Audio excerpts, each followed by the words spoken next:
Soaring, Not Stumbling, Preventing and Teaching Struggling Readers and Spellers.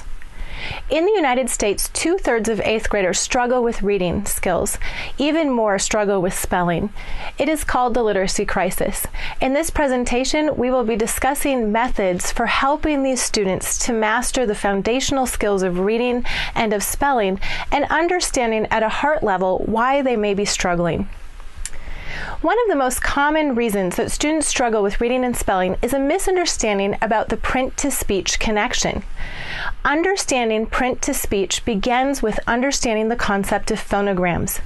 Rather than teaching letters, it's important that we teach that all of the markings on the page are related to sounds. So phonogram literally means sound picture. For example, this is a picture of the 3 sounds, a, aw. It is more important to know that this is a picture of the sounds than to know that this is the letter A. This is a picture of the sound oi. This is a picture of the sound I. And this is a picture of the sound A. Notice a phonogram may have 1, 2, 3, or even 4 letters associated with the sounds. When we teach phonograms, it is important that we do not link them with pictures. When I purchased my first phonics program, I chose one with beautiful illustrations. And the reason is I thought it would be more visually appealing to my students. However, those illustrations can immediately create confusion, as you can see with this example of the apple paired with the letter A. When we associate the picture of an apple with A, we give the impression that the A says only one sound, a, when it really says 3 sounds, a, and aw. And this leaves many students confused and even discouraged. It's also important that we do not pair the pictures in this way, which might seem cuter. However, what the curriculum designers are trying to do here is have students think, well, the A reminds me of an apple, therefore a apple begins with a, therefore this says a. That's an indirect memory link. Instead, we want students to see the phonogram and immediately think a, aw, as an immediate representation of the sounds. It's also important when we teach phonograms to begin with lowercase letters. The uppercase letters are only used at the beginning of sentences and the beginning of proper nouns. However, for some reason, we have this myth that we believe that it's easier to teach students the uppercase letters. However, this creates confusion because when they go to begin to read, most of the letters that they encounter are lowercase. It's also vital that we begin by teaching the sounds and not the letter names. Knowing that this is a DOG does nothing to help us read the word d-a-g. Many students are confused at this level. They understand that the letters have names, that they're somehow used to represent words on the page, but they never see the connection that those letters and those phonograms are representing sounds. Now, I don't want to take this to extremes. We do need to teach students the letter names. They're important for reading the eye chart because otherwise you'll have a problem like my sons did when they went to the eye doctor and they read this as e, f, p. And it's also important for communicating spellings over the telephone and other things like that, where learning the letter names is important. However, I am suggesting that we teach the sounds first and later the letter names. I usually teach letter names when teaching the capital letters at a later stage. So the solution to students who struggle to understand what the writing is on the page is to teach a very direct link to the phonograms. Teach the phonograms explicitly and to teach all their sounds. A second reason that many students struggle with reading and spelling are exceptions. Now, I know most people are very frustrated by learning the English language because they believe it's riddled with exceptions. For example, we teach students that the vowel says its name because of the E, and then we have a word like have, and the student misreads it as have. Or we have a simple word like give, and they misread it as give. It would really clear up the situation, though, if we just teach them the simple rule that English words do not end in V. In this case, all you need to tell the student is every time they hear V at the end of the word, they need a silent final E. And you can see that this would help for both reading and for spelling. Not only that, it eliminates thousands of exceptions. This list only covers words A through E. Imagine how many thousands of words that end in a V followed by a silent final E there are that would need to be memorized by rote without learning that one simple rule. Now this phonogram is the beginning of my journey with the logic of English. When my boys were young, I taught them this letter says s, as in sand, sick, list, and hiss. They then proceeded to misread is as is and his as hiss, and on for over a year. And in fact, they were doing exactly what I told them. Because I was trained as a teacher, I thought these boys aren't learning their sight words, and I wondered what was going on with the reading process with them. And then I met a linguist who explained to me that S actually says the Z sound 70% of the time if we include the plurals, like tables and chairs. In fact, S says two sounds, S and Z, and this is it's not an exception when it says the Z sound. I've sometimes wondered, why do some students struggle with this and not others? And I'd like you to take a moment and say the sounds S and Z with me. You'll notice as you say them that your mouth is in the exact same position. However, if you put your hand over your throat while saying them, S and Z, you'll notice that one is voiced and one is unvoiced. I have a theory that intuitive learners are able to take the approximation of the sound and simply go on. But those logical, literal students, those little engineers, they notice that there's a difference, and it really bothers them when we give them the answer that is an exception. All we need to do for those students is tell them right up front that S says two sounds, it says S and Z, and they won't struggle. Another example of this is the phonogram CH, which says ch as in chin, champion, and chapel. That's what I was taught in school, and it's also what I taught my students when I was first beginning teaching reading. But then I still remember when I was a child learning to spell school and thinking, English is so crazy. This says stool. However, you'll notice in school, character, and scholar, the CH is really saying the K sound. And in chef, Chicago, and machine, it's saying sh. So it is much simpler if we simply teach students right up front. CH says three sounds, ch, k, and sh. And this eliminates unnecessary exceptions and allows them to learn with their gift, which is to be consistent and find the rules of English. I've discovered that there are two types of students, logical, literal, and intuitive students, and we need to teach in a way that respects both of them. Intuitive students are able to handle a lot of exceptions and just kind of roll with it, but logical, literal students, our nation's future scientists and engineers, they're all about finding patterns. They're all about finding the rules that govern language. And when we teach in such a way that we say that's an exception, rather than looking for the answer, we really create a lot of frustration. So there's a very simple solution. We can teach the 74 phonograms and the 30 spelling rules that logically explain 98% of English words. Now, don't worry about those intuitive students, because those students tend to be gifted at language, and when they get these rules, they tend to soar all the higher and all the faster. Another reason our students struggle is sight words. I love this picture of this father and this son. You can just imagine the little boy continually misreading this as have when it says have, and he's expected to memorize this by rote because it's an exception to the rule. One of the solutions to sight words, as we know, is simply to teach all of the rules that govern English and govern it consistently. Many schools, though, approach reading right from the beginning by teaching sight words. They introduce reading from the beginning as the concept of teaching words. Now, if we think about this, the average adult knows about 60,000 words. If we were to teach those all as sight words and expect the students to memorize them, the stack of flashcards would be as high as a 7-story building. It's an impossible task. In addition, researchers at the University of Florida have shown that the human memory is limited to about 2,000 sight sound symbols, and many adults who are functionally illiterate know about 2,000 sight words, yet they cannot get meaning from a newspaper when reading it.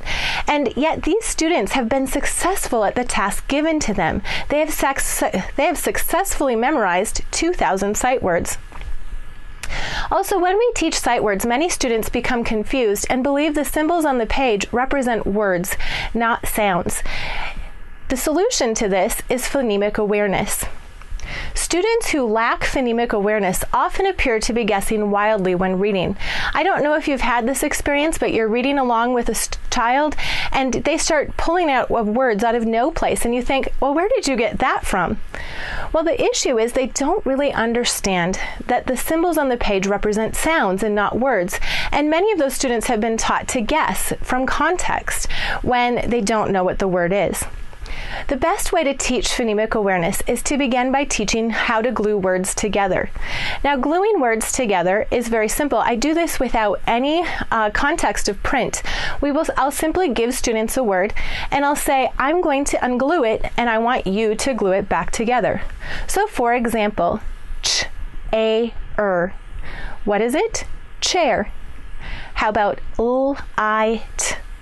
Light. You can also play a lot of games with this. I love to play Simon Says with young students, where I say, I'm going to say a sound, and I'm going to say a word and unglue it, and I want you to glue it back together and act it out. So, j, p. And then the student would say jump and jump around. So there's many fun ways to practice this. Now, you might think that phonemic awareness is a really basic place to begin, but many older students, 12-year-olds, 13-year-olds, even adults who struggle with reading, are actually stuck in this very place. I've had adults who have attended my seminars come to me and say, gluing those words together when you said them aloud is very difficult for me. And really what they need is a lot of practice with that skill in order to help them with their reading. I also had another parent come to me recently who had taught her son all of the phonograms, and he was about 10 years old, and he still wasn't reading.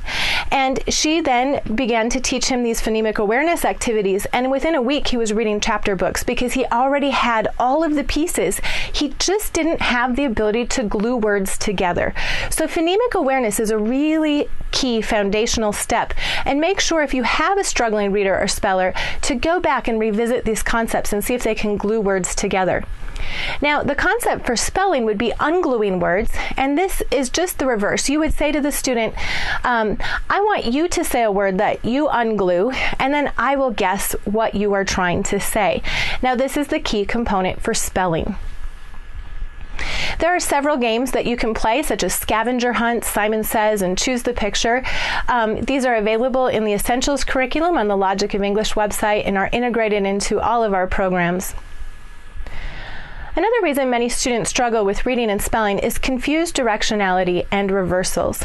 I think most of us as parents and as teachers have seen children write letters backwards or read a B as a D sound, and they're just confused about the direction that letters go.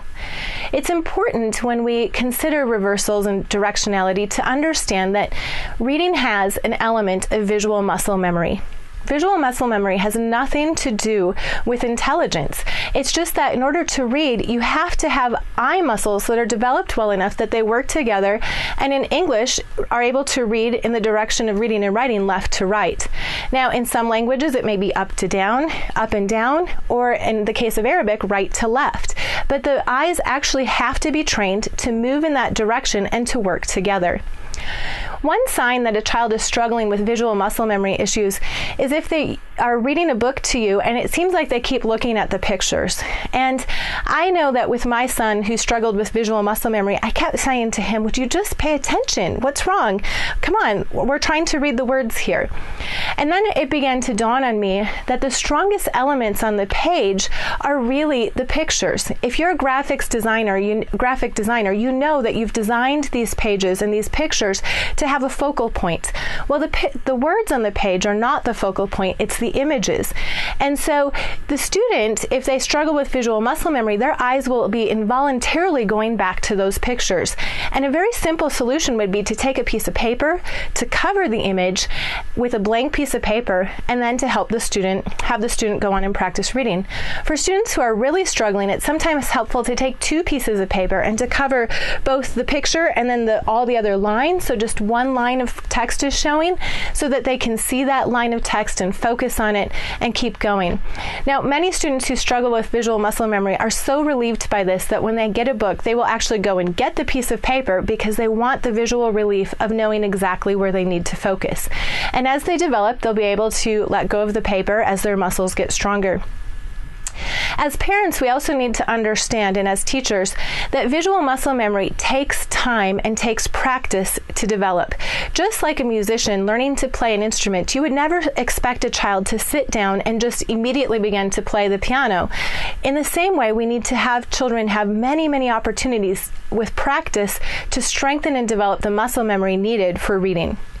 There are a few simple ideas as well as to how to help students gain the repetition in the practice. First of all, it's important to stand or sit in front of the student. Now, I know that it's tempting because of the way that students interact to put them in circles and in tables where they're able to sit across from each other, and then to be standing to the side in order to instruct them. However, I've had adults who have dyslexia tell me that sometimes for them it's difficult for them to translate visual images even at a 90-degree angle.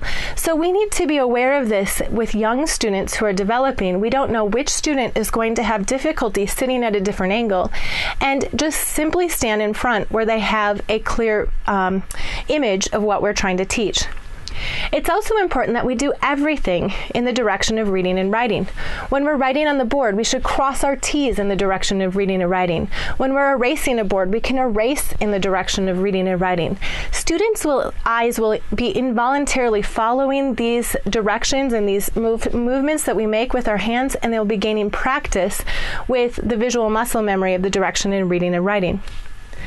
Another idea is when we read aloud to follow the text with our finger. Now, you don't want to do this for a long time or expect the student to follow it through the whole story, but for the first, 30 seconds or so, they will be practicing the direction of reading and writing. It's also important that we don't have students sit across the table from each other to do homework or in homeschool settings or even in school settings if we have students struggling with directionality, because these students are seeing the text upside down, and many students become confused about which direction the letters go. Some students will even write letters that are upside down in their work because they're seeing them so often this way. And so a simple solution is simply to orient your classroom so that all of the students are facing forward towards the teacher and they're not looking at one another's work upside down as well. It's also important to not assign copy work before a child can read at a second grade level. I know that copy work has a lot of value and is highly valued in the classical education world.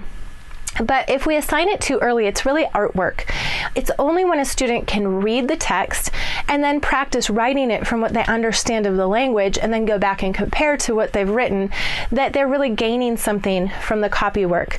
Otherwise, if you have a student who struggles with directionalities, you're going to see a lot of reversals and, capital letters in the wrong place and mispunctuation because they're really just copying shapes on the page.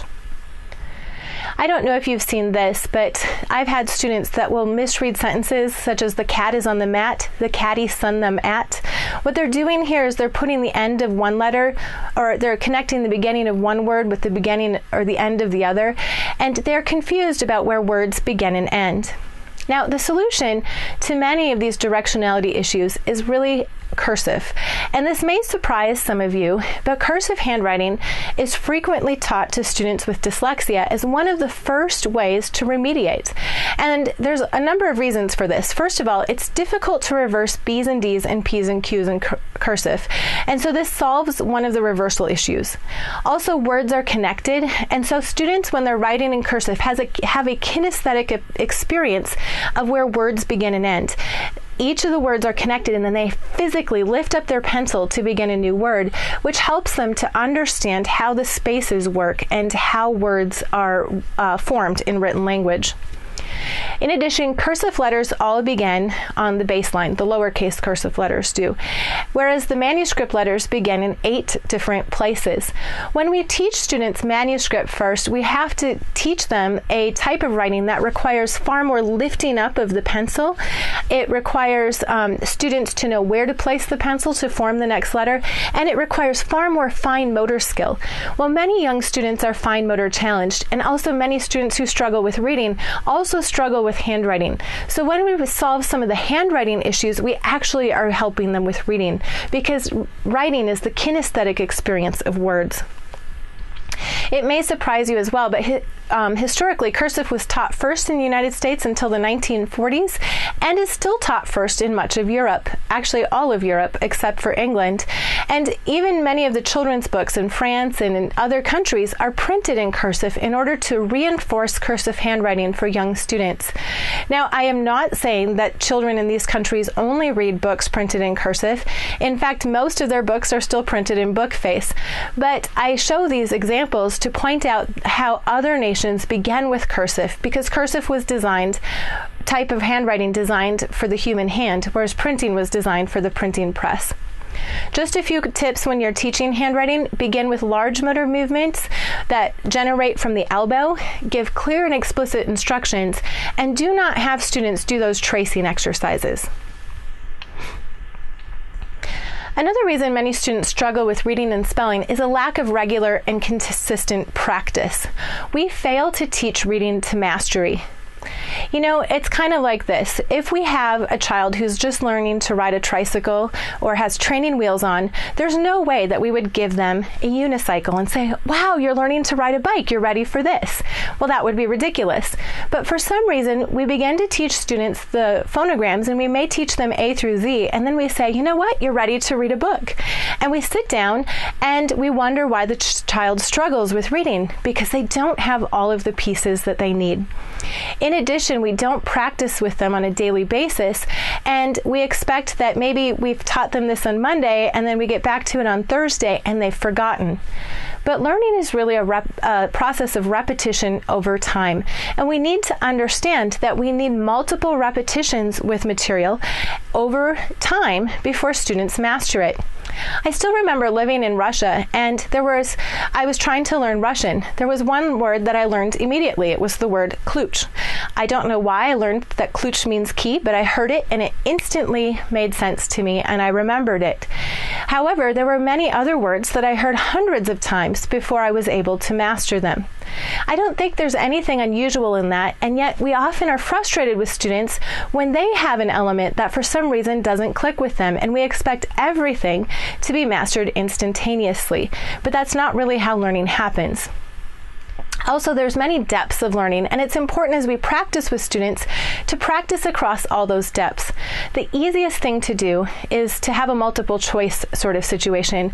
If we're practicing phonograms, we may be laying them on the table and saying the sounds to the child, and the child has to choose the correct one. The next most difficult thing to do would be to show the student a phonogram and have them read the sounds. And the most difficult thing to do would be to hear the phonogram and have them write it without any visual clue. Well, we want to work all those depths of learning until the point of mastery. In the same way with reading and spelling, these are different depths of depths of learning.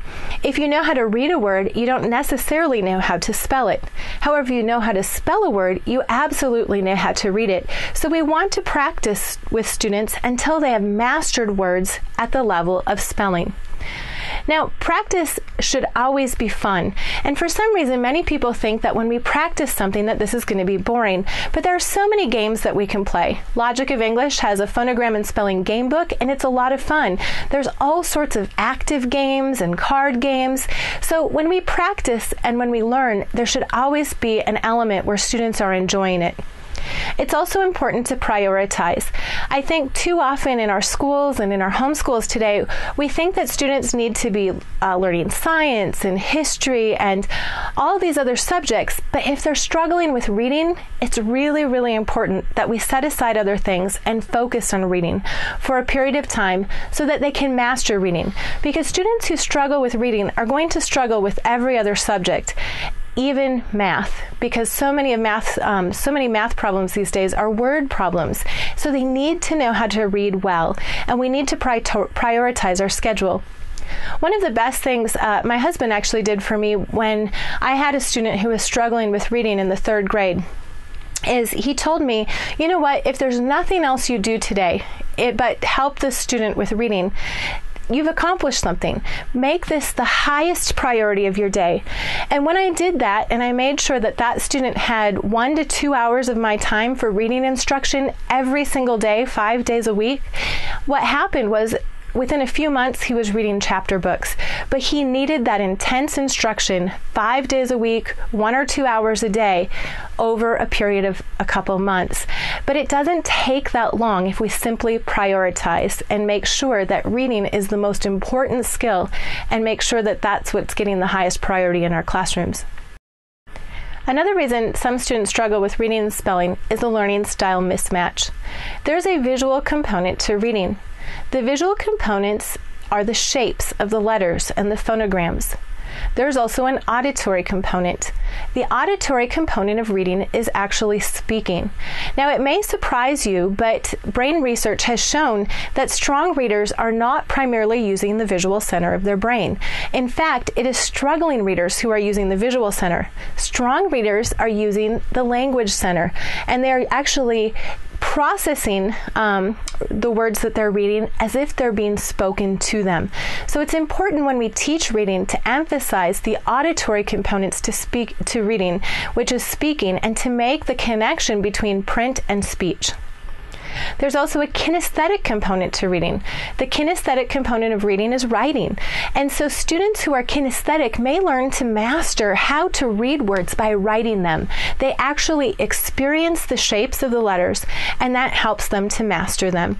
There's some fabulous research coming out of Europe these days that shows that when we teach students how to write an alphabet at the same time as the sounds, that those students master the alphabet and have fewer reversals and know the alphabet over a longer period of time than students who simply learn to type it. Now, I know that many times we think that handwriting is becoming obsolete because of the use of computers, but if we really understand learning styles and understand that kinesthetic students learn through movement, we'll understand that writing is a vital component for those students mastering the shapes of the letters. I recommend that all teachers, as they begin to process learning styles, view the movie Thinking in Pictures by about Temple Grandin. This is a really fabulous way to get into the mind or to see through the mind of a strong visual learner. I think that it's probably one of the best examples I've ever seen of helping teachers understand how someone might process differently from them, and to help them to understand maybe ways that they can teach a student that would make more sense to them. I also would recommend all teachers watch the video on TED.com called Why Schools Kill Creativity by Sir Ken Robinson. You can look it up at the website www.ted.com, Why Schools Kill Creativity. In that presentation, Sir Ken Robinson tells the story of Gillian Lynn. And this story actually really changed how I teach. It especially changed how I teach kinesthetic learners. So I'd like to take a moment and retell Gillian's story. When Gillian was a young girl, her mother brought her to the physician and said to the physician, you know, Jillian's having a hard time in school. She can't sit still. She's not doing well. And went on with a list of all the problems she was having. And when she was finished, the physician said, you know, let's step outside. I would like to talk to you privately. And as he invited her outside, he switched on the radio. And then he said, you know, let's watch Gillian for a few minutes. And as they watched, Gillian began to dance. And the physician said, you know what? There's nothing wrong with Gillian. She's a dancer. Bring her to a dance school. When Gillian got to the dance school, she said it was the first time she met people like herself, people who thought through movement. And I'd like you to take a moment and think about that concept, people who think through movement. I don't think through movement. I'm not a kinesthetic learner in that way, but that's a gift. In fact, Gillian went on to form the Gillian Lynn Dance Company. She danced with the Royal Ballet. She has choreographed Cats and Phantom of the Opera. She has given pleasure to millions, and she's a multimillionaire. Someone else may not have recognized her gift and told her, sit still and calm down. We need to understand that students have different learning styles, and these are gifts. They're beautiful gifts. And if we teach in a way that's multisensory, we will be able to help all those students live up to their potential. Now, all students, no matter what their learning style, need to be able to read and need to be able to read well. So reading especially is one of those skills that we need to teach using multimodality teaching. When we use multimodality teaching, all the students learn faster and deeper. And the brain research has shown some exciting things about this, because when we teach in a kinesthetic way, we use the kinesthetic part of the brain. When we teach auditorily, we're using the auditory area. When we teach using visuals, we use the visual center of the brain. When the students are asked to explain things aloud and are speaking, they're using the speech center.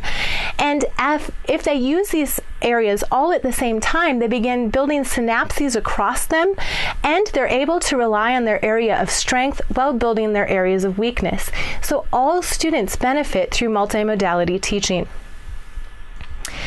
The way we can do this with reading is to teach using spelling dictation. Now, spelling dictation is a simple process of showing students, teaching students how to read words, which we have demonstrated in another video called Spelling Dictation, which you can also find on YouTube. Another reason many students struggle with reading and spelling is top-down teaching. We begin with the whole and then move to the parts.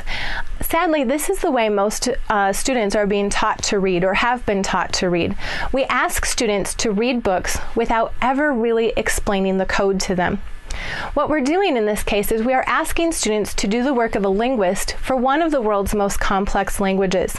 I'll never forget when I was in graduate school and sitting in a linguistics class, we were analyzing Swahili, and my professor at one point looked up and said, "You know, isn't it sad that we can't analyze English because it's so full of exceptions?" You know what? PhDs with a degree in linguistics sometimes don't understand the rules and the phonograms that govern English. So why do we expect students who have never read before, who don't understand how language works, to be able to pull this together? What's fascinating to me is some students do. I still remember the day that I discovered the rule as an adult that C softens to only before an E, I, or Y. It completely changed how I understood language, because then all of a sudden I could understand words like cat, and I bought that for 10 cents. It made sense, and there are virtually no exceptions. Well, I went to my husband to share my excitement, and he said, "Yeah, haven't you noticed that?" Some students, they're able to see the patterns within the code. They create it on their own, and they're able to get by. But other students need the explicit teaching, and there's nothing wrong with them. It's just that they need to be shown, and then they'll be successful. It's very important that we respect students' and children's stages of language development too when we're teaching reading. When babies are learning to speak, I don't know if you knew this, but they begin to babble all the sounds of all the world's languages. And then they begin to eliminate the sounds that are not in the language that is heard around them. And as they eliminate those sounds, they then begin to put sounds together and to say one-syllable words, such as ma and pa and cup and me. And then shortly you'll start hearing them say more juice, short sentences, and slowly they develop into longer and longer sentences and bigger words. They learn the language systematically. Because it happens so naturally, we sometimes miss that. Well, students don't learn to read in the same way they learn to speak. There's no brain pathways that automatically someone is going to learn to read simply by being surrounded by books. But we can learn something about how babies are learning to read, we can learn something about teaching reading by how babies learn to speak. We should be teaching the sounds, then short words, then sentences, then paragraphs, and then having them read books. It's important that we don't just jump into reading books when they haven't been taught the pieces first. It's also important that we don't torture read. I told this to a school that I was speaking at recently, and the teachers gasped aloud. So forgive me if I'm about to shock you, but if you have an older student who is struggling with reading, stop asking them to read aloud until you have taught them the rules and the phonograms that govern English. It really doesn't take that long. The Essentials curriculum that we sell lays it out in 8 weeks. You could maybe even do it more quickly if you're able to pull it together. But when students don't know the rules and the phonograms that govern words, it can be torture for them to read. And it's not just torture for them, it's torture for the person listening to them, because they're guessing, they're struggling, they're frustrated, they feel ashamed. And we're constantly saying that's an exception. And all we need to do, one of the best things we can do really, is to set aside books for a while, give them a break, and teach them the answers to the questions they've been asking. Another reason students struggle with reading and spelling is actually boring bottom-up teaching. I don't know.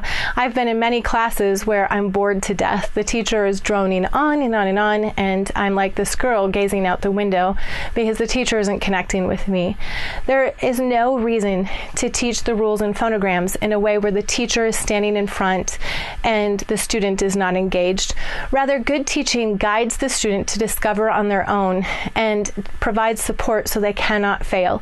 So it's important that we teach the rules and phonograms in a way where the students get to discover them on their own. But we have to provide support so they can't fail. We can't just jump them into the language and expect them to know how it works. Rather, we need to set it up so that they learn how to ask good questions and they learn how to discover the language. Good teaching also inspires. I find that as teachers learn the rules and phonograms, they get really excited about them because it's something they didn't know, and they begin to see all these connections. And when a teacher is inspired, the students are often inspired. Good teaching is also systematic and explicit. It systematically teaches the language and leaves no holes. I know sometimes it's surprising where students stumble. I had a student recently who I was working with who I just made the assumption she would understand quotation marks. The sentence said something like, she said, go to the store. And the student read, she said, go to the store. And she said, that makes no sense. So I had to stop and explain. The comma means pause. The quotation marks mean she is speaking. And all of a sudden this light bulb went on and she said, oh, aha. You know, there's nothing wrong with that student because she didn't get the cues. Whereas most students that I've taught seem to intuitively understand how quotations work.